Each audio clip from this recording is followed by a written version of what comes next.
جن بنیادی طور پہ انسان سے ڈرتے ہیں۔ کون سا انسان ہے جو جنوں سے ڈرتا ہے؟ مشرک، بدعتی، ناپاک اور غلیظ۔ میں نہیں کہہ رہا، قرآن پڑھیے۔ وَأَنَّهُ كَانَ رِجَالٌ مِّنَ الْإِنسِ يَعُوذُونَ بِرِجَالٍ مِّنَ الْجِنِّ فَزَادُوهُمْ رَهَقًا۔ جن انسانوں سے ڈرتے تھے، ہوا یہ کہ مشرک جب سفر کرنے لگے تو پہاڑ کی اونٹ میں جب رات گزارنے لگے وادی میں، تو جو مشرکوں کا سردار تھا کہتا ہے اعوذ بسید ھذا الوادی، میں اس وادی کے سردار جن کی پناہ مانگتا ہوں۔ لیکن ہاں ایسے ان سے ڈر رہے تھے، فزادوہم رہقا، انہوں نے اور ڈرانا شروع کر دیا۔ جو متقی انسان ہے کبھی جن سے نہیں ڈرے گا، جن اس سے ڈرے گا۔ کیوں؟ جن نیک بھی ہوتے ہیں، بد بھی ہوتے ہیں۔ کنہ طرائق قیددا، جس طرح انسانوں کے فرقے ہیں اس طرح جنوں کے فرقے، جس طرح جن انسان جنت میں جائیں گے جن بھی جنت میں جائیں گے، جس طرح انسان جہنم میں جائیں گے جن بھی جہنم میں جائیں گے۔ نہ جانے جتنے لوگ آپ کو یہاں نظر آ رہے ہیں ان میں سے آدھے جن ہوں، ہمیں تو ہی نہ پتا، اللہ ہی جانتا ہے کتنے جن بیٹھے ہیں۔ ساتھی پریشان ہو گیا کہ واقعی ایسا نہ ہو۔ اور یہ کوئی عیب کی بات نہیں ہے، مدارس کے اندر دین پڑھنے والے لوگ بھی ہوتے ہیں۔ اللہ تعالیٰ غریق رحمت فرمائے، میر محمد میں جب حضرت حافظ صاحب ہوا کرتے تھے تو وہاں استاد کے پاس ایک شخص پڑھتا تھا، تو کہا یاسین سردی بہت ہے، آج کل بھی سردی ہے، یہ دروازہ بند کرنا۔ اس نے وہاں بیٹھے لمبا سا ہاتھ کیا، دروازہ بند کر۔ اوئے کہتے استاد جی 2 پارے رہ گئے، پھر میں چلا جاؤں گا۔ تو ہمیں کیا پتا یہاں بیٹھنے والے کتنے ماشاءاللہ نیک جن بیٹھے ہیں، اللہ ہی جانتا ہے، وہ بھی اللہ کی مخلوق ہے۔ میری بات کرنے کا مقصد یہ ہے کہ متقی شخص جن سے نہیں ڈرتا، جن سے ڈرتا ہے۔ امام ابن تیمیہ کے بارے میں امام ابن القیم رحمۃ اللہ علیہ لکھتے ہیں، میں نے اس شخص کے تقوی کو دیکھا کہ زندگی میں کبھی کوئی جن کسی کو تنگ کرتا تو امام ابن تیمیہ کہتے ہیں اللہ اکبر، جن دوڑ جاتا۔ کہتے ہیں ایک مرتبہ صرف میں نے دیکھا فاستعصى علیہ، جن بھی تھا کوئی بڑا ہی ہوگا، اس نے کہا میں نے نہیں جانا۔ کہتے نہیں جانا، اخرجی ایتھا النفس الخبیثہ، او خبیث روح، تو نکلتی ہے کہ نکلتی؟ وہ دوڑ گیا۔ لیکن اکثر یہ ہوتا ہے، یہ بات بھی میں بتاتا چلوں، اکثر بچوں کو جن نہیں چمٹتا، جن چمٹتا ہے۔ جانتے ہو جن؟ کوئی نہ کوئی پیسے لینے ہوتے ہیں، کہتے ہیں جی بس مجھے جن تنگ کرتا ہے، پیسے دے دو جن ختم۔ کسی نے کوئی چیز خریدنی ہو، چھٹی کر رہی ہو، کہتے ہیں جن مجھے تنگ کر رہا ہے۔ یہ سارے بہانے جو ہیں، یہ سارے بہانے کس کو نقصان دینے والے ہیں۔ اللہ نہ کرے اگر آپ میں سے کوئی ایسا بیٹھا ہے جو بہانے لگا کے چھٹیاں کرتا ہے جنوں کی، تو جن کسی کو کچھ نہیں کہتے۔ کبھی آپ نے دیکھا جیو نیوز پہ کبھی لکھا ہو یا بریکنگ نیوز آئی ہو کہ 5 جنوں نے آج گوجرانوالا میں حملہ کیا اور 10 لوگوں کو اٹھا کے لے گئے؟ کبھی سنا؟ سب باتیں بنی ہوئی ہیں۔ ہاں ان کے اثرات ہوتے ہیں، جن انسان میں داخل ہو سکتا ہے، ہوتا ہے، ہم جانتے ہیں حدیث کی روشنی میں، ان الشیطان یجری من ابن آدم مجرى الدم، اللہ کے رسول نے فرمایا رات کو تفلت علی الجن، ایک رات کو جن آیا، میں نے پکڑ لیا اس کی گردن سے، پلی جیسا تھا اور اس کا لعاب بھی میرے ہاتھ پہ گرا۔ میرا جی تو چاہے اس کو پکڑ لوں، صبح میں باندھ دوں اس کو ستون کے ساتھ اور مدینے کے بچے اس کے ساتھ کھیلیں، پھر میں نے چھوڑ دیا۔ مجھے یاد آ گیا سلیمان علیہ السلام نے کہا تھا یا اللہ جو مجھے حکومت دی میرے بعد کسی کو نہ دینا۔ جنوں کے قبضے جو ہے اللہ نے ان کو دیے تھے، لیکن انہوں نے بھی جنوں کو قبضے میں لے کے بندے نہیں مروائے تھے، مسجدوں کی محرابیں بنوائی تھی۔ ہم تو جن قید کرتے ہیں نا، اور قید نہیں کرنا چاہیے۔ وہ ایک بندہ آ کے کہتا ہے میں نے آج 500 جن جلا دیے، میں کہ اس کا پرچہ کرواؤ، 500 کا قاتل۔ جھوٹ بولتے ہیں جن جلا دیے، اور اس کو خود پتہ نہیں ہوتا کہ آیت الکرسی کا ترجمہ۔ اللہ عز و جلال معاف کرنے والے ہیں۔ سچی توبہ وہ ہوتی ہے جس میں 7 شرطیں ہیں۔ اللہ کی رضا کے لیے توبہ کرے، میرا رب راضی ہو، اقرار اعتراف کرے رب کے سامنے بیٹھ کے اکیلا کہ مجھ سے غلطی ہو گئی، نادم اور پریشان اور شرمندہ ہو، گلٹی فیل کرے۔ چوتھی بات وہ گناہ چھوڑ دے۔ 5ویں بات عزم مصمم کرے میں آئندہ نہیں کروں گا۔ اور 6ٹھی بات وہ تعلق، وہ معاشرہ، وہ گیدرنگ چھوڑے۔ اور 7ویں بات موت سے پہلے پہلے توبہ کرے۔ رب تعالیٰ گناہ ہی نہیں معاف کریں گے، توبہ قبول کرنے کے بعد اس کو نیکیوں میں تبدیل کر دیں گے۔ اور نکاح شرعی طریقے سے الگ سے کیا جائے، اور اس کا طریقہ کیا ہے؟ لا نکاح الا بولی وشاہدی عدل، ولی کی اجازت اور 2 عادل گواہوں کی موجودگی کے بغیر نکاح نہیں ہوتا۔ وَأَيُّمَا امْرَأَةٍ نَكَحَتْ بِغَيْرِ إِذْنِ وَلِيِّهَا فَنِكَاحُهَا بَاطِلٌ بَاطِلٌ بَاطِلٌ، جو عورت بغیر ولی کی اجازت کے نکاح کرتی ہے اس کا نکاح باطل ہے، باطل ہے، باطل ہے۔ لا تزوج المرأة المرأة ولا تزوج المرأة نفسها فإن الزانية التي تزوج نفسها، کوئی عورت کسی عورت کا نکاح نہیں کر سکتی، نہ اپنا ہی کر سکتی ہے، جو ایسا کرے گی شریعت ایسی عورت کو بدکار کر۔ جو شخص 5 گواہیاں دے دے، زبان سے بھی، دل سے تصدیق بھی کر دے اور ان گواہیوں کے تقاضوں کو بھی پورا کر دے۔ وہ 5 گواہیاں کیا ہیں؟ اس بات کی گواہی دے کہ اللہ رب العزت کے علاوہ کوئی بھی عبادت کے لائق نہیں ہے۔ ہر قسم کی قولی عبادت، ہر قسم کی فعلی عبادت صرف اللہ رب العزت کے لائق ہے۔ اور اس بات کی گواہی دے دے کہ محمد الرسول اللہ صلی اللہ علیہ وسلم اللہ رب العزت کے بندے ہیں، اشرف المخلوقات ہیں اور سرتاج رسل ہے، اللہ کے سچے رسول ہیں۔ اور اس بات کی گواہی دے دے کہ عیسیٰ علیہ السلام یہ اللہ رب العزت کے پیارے پیغمبر ہیں اور اللہ کے ہی بندے ہیں اور اللہ کا ہی کلمہ تھے جو اللہ نے القاء کیا مریم علیہ السلام کی طرف، اور عیسیٰ علیہ السلام پیدا ہوئے۔ اور اس بات کی گواہی دے دے کہ جنت اللہ نے مومنوں کے لیے تیار کی ہے جو اللہ رب العزت کو راضی کر لیتے ہیں، اور جہنم یہ کافروں کے لیے اللہ نے تیار کی ہے۔ جنت بھی حق ہے اور جہنم بھی حق ہے۔ قیامت کا دن ہوگا، اللہ رب العزت فرمائیں گے یہ جنت کے 8 دروازے کھلے ہیں، جس دروازے سے چاہتے ہو جنت میں چلے جاؤ۔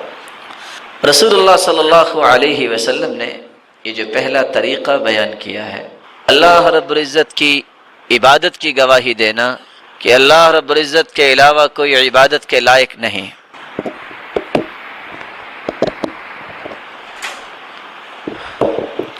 اللہ رب العزت کے متعلق یہ گواہی کہ اللہ رب العزت کے علاوہ کوئی عبادت کے لائق نہیں، یہ کوئی معمولی گواہی نہیں۔ توحید سب سے بڑی نعمت ہے، اور کائنات کے اندر جس شخص نے توحید کو خالص کر لیا، اللہ رب العزت اس کو دنیا میں نقد 2 انعام دیتے ہیں۔ ارشاد ربانی ہے الذین آمنوا ولم يلبسوا ایمانهم بظلم اولئک لهم الامن وهم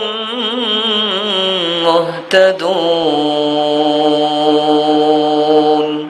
ایمان لانے کے بعد جو ایمان میں کسی چیز کی آمیزش نہیں کرتا، توحید کو خالص کرتا ہے، شرک کے قریب نہیں جاتا، ایسے لوگوں کے لیے اللہ تعالیٰ نے امن رکھا ہے۔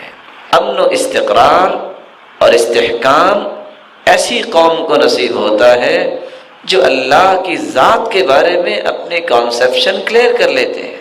دعا ہے، رکوع ہے، سجدہ ہے، نظر و نیاز ہے، پکار ہے، توکل ہے، انابت اور رجوع ہے، یہ ساری کی ساری عبادات کے مستحق اللہ رب العزت کی ذات ہے۔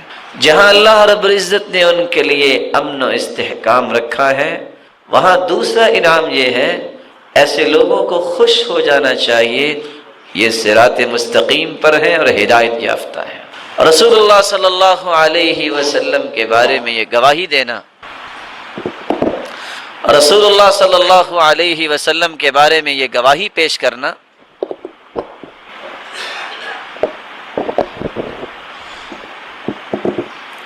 رسول اللہ صلی اللہ علیہ وسلم کے بارے میں یہ گواہی دینا کہ یہ ایسی ہستی ہے کہ اللہ نے ایسی ہستی پیدا ہی نہیں کی۔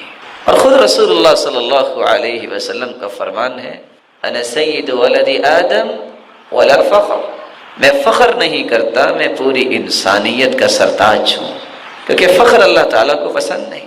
یہی وہ ہستی ہے جو خود اپنی زبان اطہر سے بیان کرتی ہے انا اول من یقرع باب الجنہ، میں ہی سب سے پہلے جنت کا دروازہ کھٹکھٹاؤں گا۔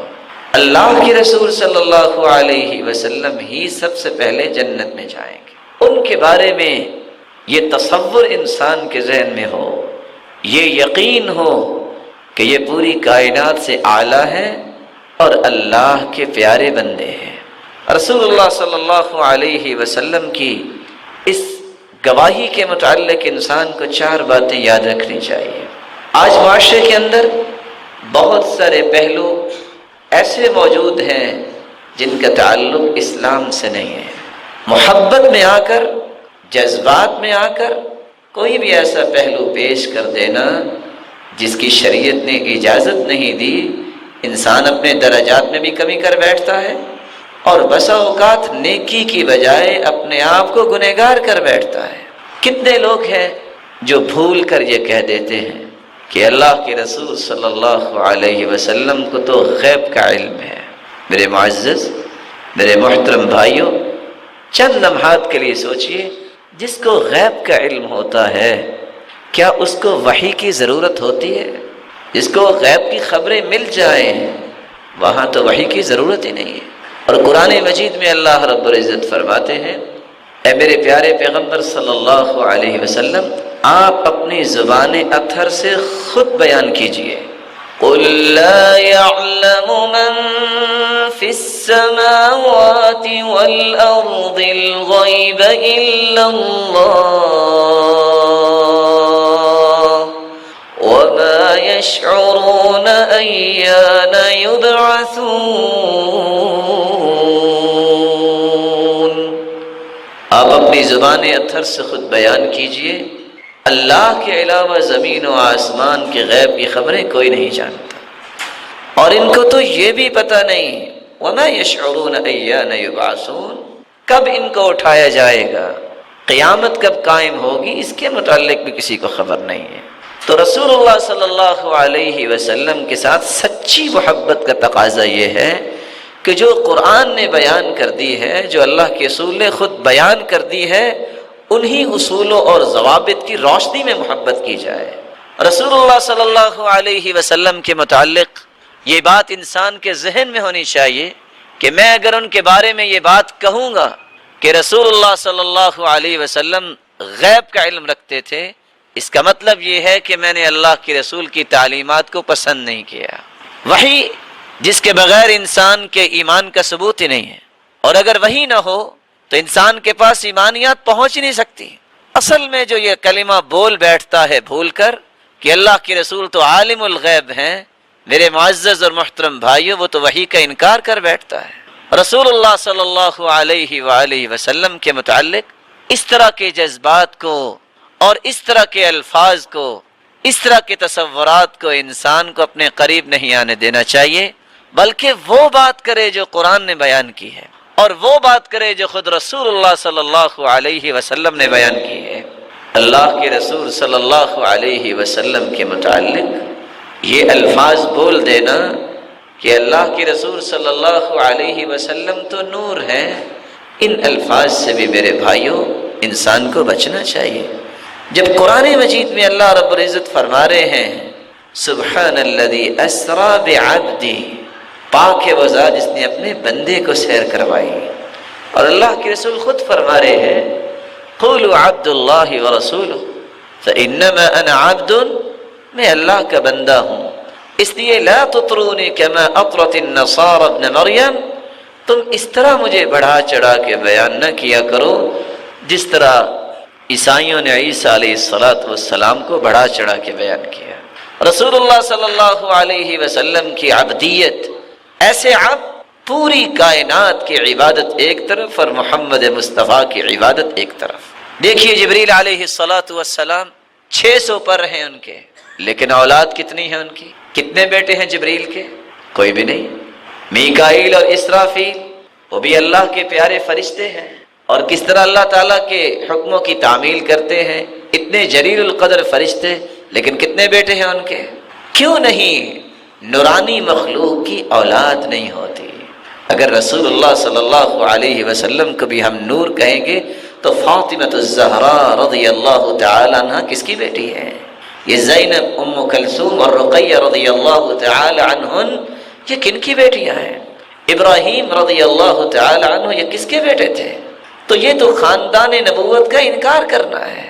رسول اللہ صلی اللہ علیہ وسلم کے متعلق تیسری بات سے گریز کرنا چاہیے کہ وہ تو حاضر ناظر ہے، جیسے کہ ایک مسلمان بھول جاتا ہے، ہم بھولا ہی کہتے ہیں، اور کتنے ہی مسلمان اس بات کو بھول کے کیا یقین کے ساتھ بھی کہہ دیتے ہیں، مسجد میں کھڑے، بازار میں کھڑے، اور کھڑے ہو جاتے ہیں کہ اللہ کے رسول آ گئے، اور ہر جگہ ہی ایسے ہو رہا ہوتا ہے۔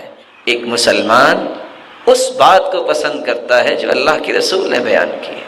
اب دیکھیے اللہ کے رسول صلی اللہ علیہ وسلم کے متعلق اگر یہ انسان کا تصور بن جائے کہ وہ ہر جگہ موجود ہے، تو کیا مکہ سے ہجرت کر کے مدینہ جانے کی کوئی ضرورت تھی؟ وہ تو مکہ میں بھی تھے، مدینہ میں بھی تھے۔ اور سکول کی کتابیں بھی تو بتاتی ہے نا کہ ابو ایوب انصاری کے گھر کے سامنے اونٹنی بیٹھی، تو پھر کیا ہوا؟ جی وہ ان کی تو بڑی قسمت جاگ گئی۔ کیا قسمت جاگی تھی؟ اگر وہ ہر جگہ موجود کا ذہن لے لیں تو ہر صحابی کے گھر کے سامنے اونٹنی تھی، کیونکہ وہ ابو ایوب انصاری کے گھر کے سامنے تو نہیں تھے۔ یہ تصور انسان کو بنانا چاہیے کس طرح 3 راتیں اللہ کے رسول نے غار ثور میں گزاری، 8 دنوں میں مکہ سے مدینہ پہنچے۔ اگر انسان یہ کہتا ہے کہ وہ ہر جگہ موجود ہے، ذرا سوچے سب سے پہلے اسلامی حکومت مدینہ میں بنی ہے، ہجرت کا بھی انکار ہو جائے گا۔ صحیح بخاری کی روایت، اسلامی حکومت مدینہ میں جا کے بنی، اس کا بھی انکار ہو جائے گا۔ اور ایک مسلمان کو سب سے بڑی خواہش یہ ہوتی ہے کہ ہمیں اللہ ایسی توفیق دے دے کہ اللہ کے رسول قیامت کے دن ہمارے سفارشی بن جائے۔